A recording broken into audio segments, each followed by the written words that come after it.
নমস্কাৰ, মোৰ চেনেল মা আৰু শিশুৰ যতনলৈকে আপোনালোকক সকলোকে স্বাগতম জনাইছোঁ। আশা কৰিছোঁ আপোনালোক ভালে আছে, আমাৰো ভাল।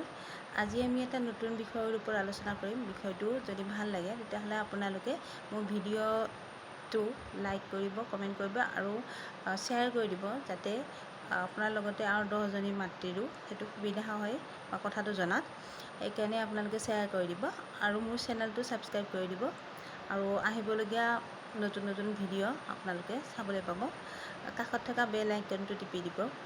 আৰু আহকচোন আজি আমি বিষয়টো আলোচনা কৰিম। বিষয়টো হৈছে যে শিশু বা নিউবৰ্ণ বেবী এটা আমি কেতিয়াৰ পৰা বুকুৰ তলফালে মানে বুকুৰ ওপৰত ভৰ দি মানে আমি যিটো কওঁ উবুৰি কৰি তেনেকৈ থ'বলৈ পাৰোঁ বা কিমান বয়সৰ পৰা তেনেকৈ থ'ব পাৰি আৰু থ'লেনো কি হয় তাৰ বিষয়ত আলোচনা কৰিম।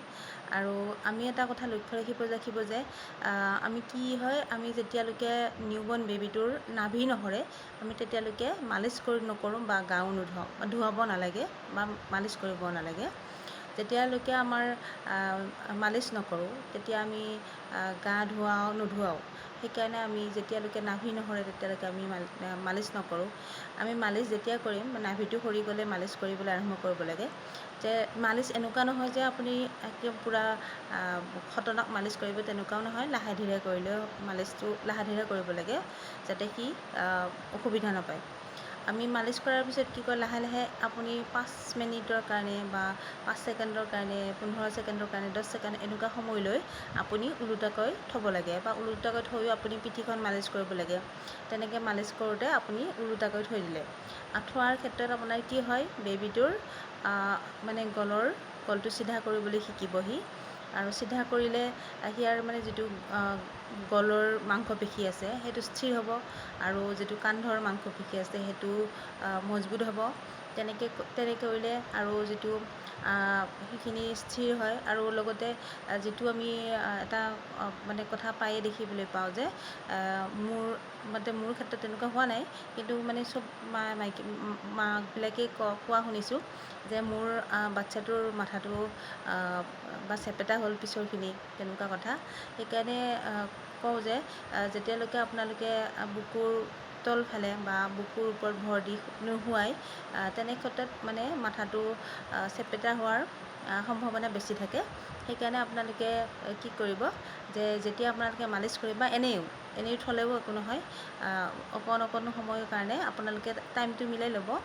যদি আপুনি 1 মাহত 5 মিনিট সময় থৈছে বা 5 ছেকেণ্ড হৈছে, তাৰ 2 মাহত আপুনি অকণমান বঢ়াই দিব, 3 মাহত বঢ়াই দিব, 4 মাহত বঢ়াই দিব। তেনেকৈ কৰিলে আপোনাৰ কি হয় যে শিশুটোৰ গলৰ মাংসপেশী বা কান্ধৰ এইবিলাকটো স্থিৰ হ'বই, লগতে আপোনাৰ যিটো মাথাটো আপোনাৰ চেপেটা হোৱাৰ সম্ভাৱনা বেছি থাকে সেইটো আপোনালোকৰ কম হয় বা নহয়। তেনেকুৱা কৰিলে, কাৰণ সি বেছিভাগ সময় শুই থাকিলেহে মাথাটো চেপেটা হ'ব। আপুনি যদি বুকুখন তলফালে কৰি শুৱাই দিয়ে তেতিয়াহ'লে আপোনাৰ মাথা চেপেটা হোৱাৰ সম্ভাৱনাটো কমি যায় বা নহয় তেনেকুৱা। আৰু এটা কথা, আমি যেতিয়া শিশুটোৰ কি হয় গেছ বেছি হয় বা আমি মাকবিলাকে পায়ে ভয় খাওঁ যে মোৰ পোৱালিটো গেছ হৈছে। গেছ হ'লে আপোনালোকক কৈছোঁ আগৰ ভিডিঅ'ত যে গাখীৰ খুৱাই উঠি আপোনালোকে পিঠিত লৈ থপৰিয়াই দিব লাগে। আৰু তাৰপিছতো গেছৰ সমস্যা থাকিলে আপুনি কি কৰিব, উবুৰি কৰি দি অকণ মানে চাইকেল চলোৱাৰ নিচিনাকৈ ভৰিখনৰ মানে হেৰি কৰি ওলোটাকৈ এনেকৈ দিব। তেতিয়া ইয়াৰ যিটো গেছৰ সমস্যা সেইটো নাইকিয়া হয় বুলি ডক্তৰবিলাকে কৈছে। আৰু মোৰ 2টা সন্তান আছে, মই সিহঁতৰ পৰা মই বহুতখিনি মানে জ্ঞান পাইছোঁ বা জানিবলৈ পাইছোঁ যে মোৰ পোৱালিটোক বা কেনেকৈ কি কৰিলে কি হয়, সেই কথাখিনি মই আপোনালোকৰ আগত শ্বেয়াৰ কৰিছোঁ।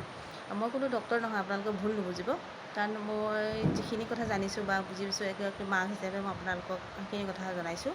আৰু যদি ইয়াতকৈ ভালকৈ জানিব বিচাৰে তেতিয়াহ'লে আপোনালোকৰ যিজন ডক্তৰ আছে বা শিশু বিশেষজ্ঞ আছে তেওঁলোকৰ লগত ধুনীয়াকৈ আলোচনা কৰিলে তেওঁলোকে বুজাই দিব যে কি ওলোটাকৈ থ'লে আপোনাৰ শিশুটোৰ কিমানখিনি লাভৱান হ'ব আপুনি, সেইটো আপোনালোকে ধুনীয়াকৈ বুজাই দিব ডক্তৰজনে। আৰু ডক্তৰৰ কথা মতে আপোনালোকে ধুনীয়াকৈ তেওঁক 5 মিনিট হওক 10 মিনিট হওক তেনেকৈ টাইম টেবুলটো বঢ়াই ল'ব, যাতে আপোনাৰ সন্তানটো সুস্বাস্থ্য বা দীৰ্ঘায়ু হয় আৰু লগতে মাথাটো চেপেটা হোৱাৰ পৰা ৰক্ষা পৰে। তেনে কৰিলে বহুতখিনিয়ে লাভৱান হয়, গেছো কমি যায়। যদি আপোনালোকে মোৰ ভিডিঅ' চাই ভাল লাগিছে তেতিয়াহ'লে লাইক কৰিব, কমেণ্ট কৰিব আৰু মোৰ চেনেলটো ছাবস্ক্ৰাইব কৰিবলৈ নাপাহৰিব।